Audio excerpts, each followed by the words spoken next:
যেভাবে আমি আমার দুলহানিয়াকে পাওয়ার জন্য এত কষ্ট করেছি, সেরকমই আমাকে পেতে গেলে আপনাকে একটু তো কষ্ট করতেই হবে। কি শুনুন, আমি সব পারবো না। হ্যাঁ, মানে কষ্ট মষ্ট আমি করতে পারবো না। আর তাছাড়া আপনার জীবনে আমি সবথেকে বেস্ট গিফট, সুতরাং আমার থেকে এর থেকে বেশি আর কিছু এক্সপেক্ট করবেন না। এতদিনে এত কিছু বদলে গেল, তবুও আপনার এই ঝগড়া করার অভ্যেসটা কিন্তু এখনো গেল না। কি বললেন? আমি ঝগড়া করি? আমি ঝগড়ুটে? তা না হলে কি এখন আপনি কি করছেন? ওই দেখুন আমার দেওয়া উপহারটা। ফুলসজ্জার রাতে আমি আপনাকে এত সুন্দর একটা উপহার এনে দিলাম। কোথায় এটাকে একটু যত্ন করে ফুলদানিতে সাজিয়ে রাখবেন, তা নয় আপনি এটাকে যা সিম্পলি এখানে এনে রেখে দিলেন। আমার দেওয়া উপহারের তো আপনার কাছে কোনো দামই নেই। না, সেটা না, দাম নেই তো একবার আমি বলিনি। আসলে হাতের কাছে তো কোনো ফুলদানি পাইনি, তাই এরম ভাবে রাখলাম। আর তাছাড়া শুনুন, আপনার দেওয়া গিফটের কোনো দাম আছে কি নেই আমি একটু দেখাচ্ছি, দাঁড়ান। কথা শোনাচ্ছে না, নাকি গিফটের দেওয়া কোনো দাম নেই।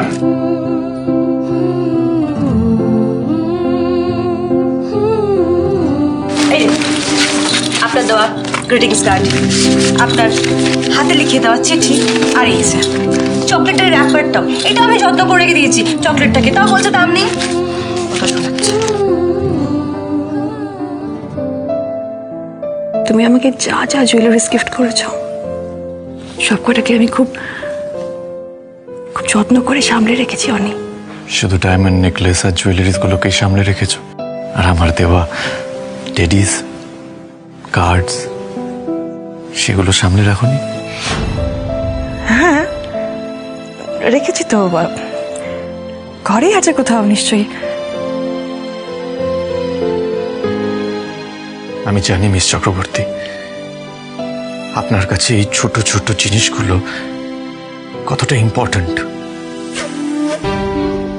এই ছোট ছোট খুশিগুলোকে আঁকড়ে ধরে বাঁচতে জানেন আপনি, আর আমিও এইগুলো আপনার কাছ থেকেই শিখেছি। অথচ দেখুন, যেদিন প্রথম আমি আপনাকে দেখেছিলাম ভাবিনি এই চোখলুটে রাগি রাগি মেয়েটাকে একদিন আমি এতটা ভালোবাসবো। আমরা দুজন একে অপরকে সহ্যই করতে পারতাম না, এমনকি আমি আপনাকে পুলিশের হাতে তুলে দিতে চেয়েছিলাম। সেখানে আজ আপনাকে বিয়ে করতে গিয়ে হাড়ি মাথায় পড়ে আসল বরকে গুম করে দিতে চেয়েছি আমি। কেন বলুন তো মিস চক্রবর্তী? সে আমি কি জানি, আপনি জানেন।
কারণ আপনি ঠিকই বলেছেন, আপনি আমার জীবনের সেরা গিফট মিস চক্রবর্তী।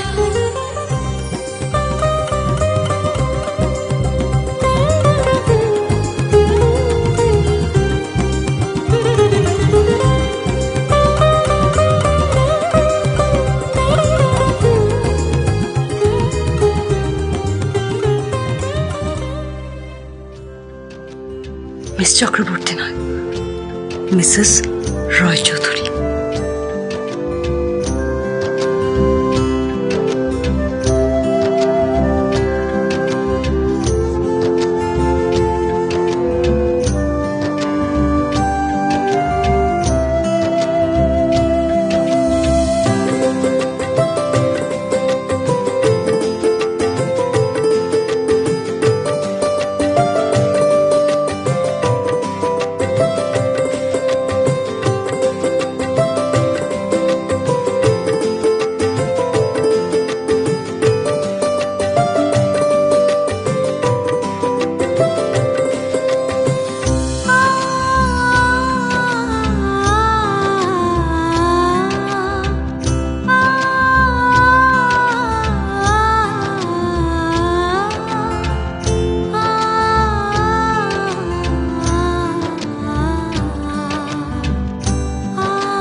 আজ সবটা খুব ভালো ছিল মিস্টার রায়চৌধুরী, শুধু একটাই দুঃখ রইল, বাবা যদি একবার এসে সব অভিমান ভুলে আমাকে কাছে টেনে নিয়ে একবার আশীর্বাদ করতেন তাহলে আমি খুব খুশি হতাম। আপনার এই ইচ্ছেটাও একদিন ঠিক পূরণ হবে, আমি বলছি। আর ততদিন আপনার সব ইচ্ছে পূরণ করার জন্য আমি আপনার পাশে থাকব, আপনার স্বামী হয়ে, আপনার বন্ধু হয়ে। মিস চক্রবর্তী, আপনি আমার আর আরুর জীবনে এসে আমাদের জীবনটাই পাল্টে দিয়েছেন। আমাদের বাবা মেয়ের অসম্পূর্ণ জীবনকে সম্পূর্ণ করে তুলেছেন আপনি। আমাদের দুজনের জীবনে এই পৃথিবীর সব সুখ শান্তি এনে দিয়েছেন আপনি। তাই আজ আমি আপনাকে একটা কথা দিচ্ছি, এই পৃথিবীর যত সুখ শান্তি আছে একদিন আমি আপনার পায়ের কাছে এনে দেব, আর কোনোদিনও কোনো দুঃখ কষ্ট আপনাকে ছুতেও পারবে না। আজ আপনাকে পেয়ে আমার সবটা পাওয়া হয়ে গেছে মিস্টার রয় চৌধুরী।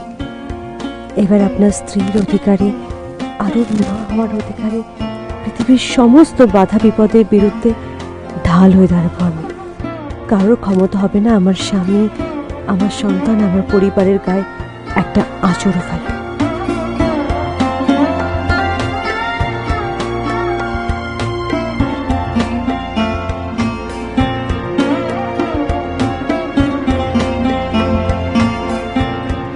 তোমরা কি করছো?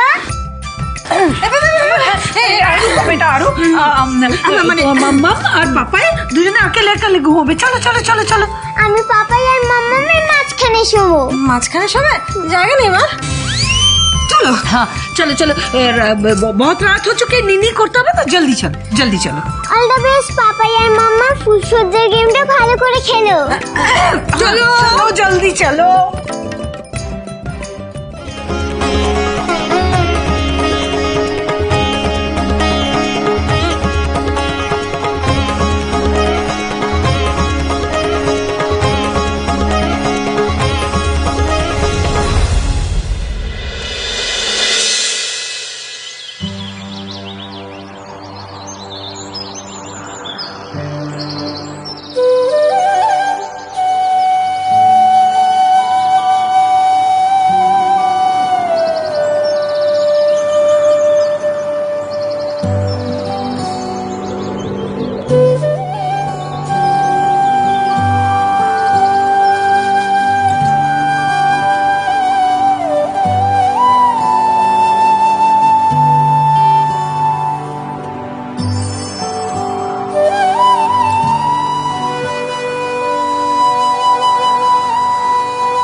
আপনাকে যত দেখি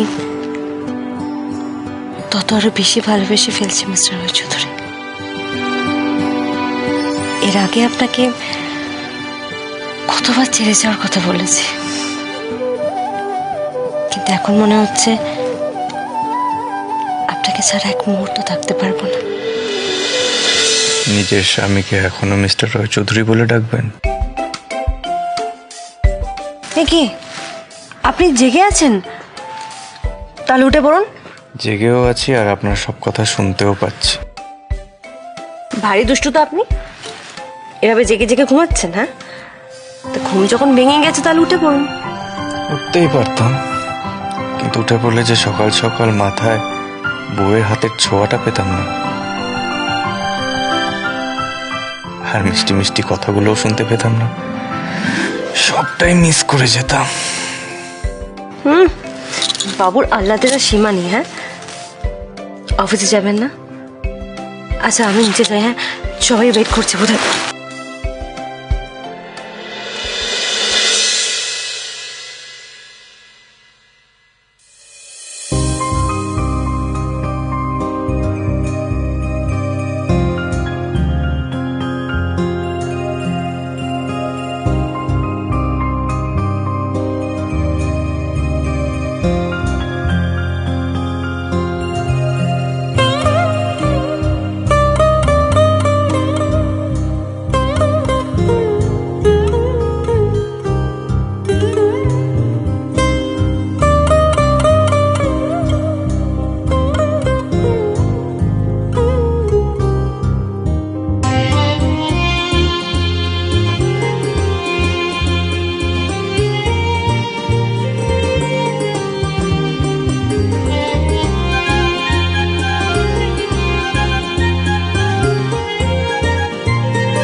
কি হলো?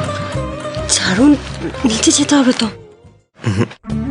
না, ছাড়বো না আর যেতেও দেবো না। কেন? যাওয়ার এত তাড়া কিসের? আগে আমার কথাটা শুনুন। কি কথা? আমি আপনাকে বলতে চাই যে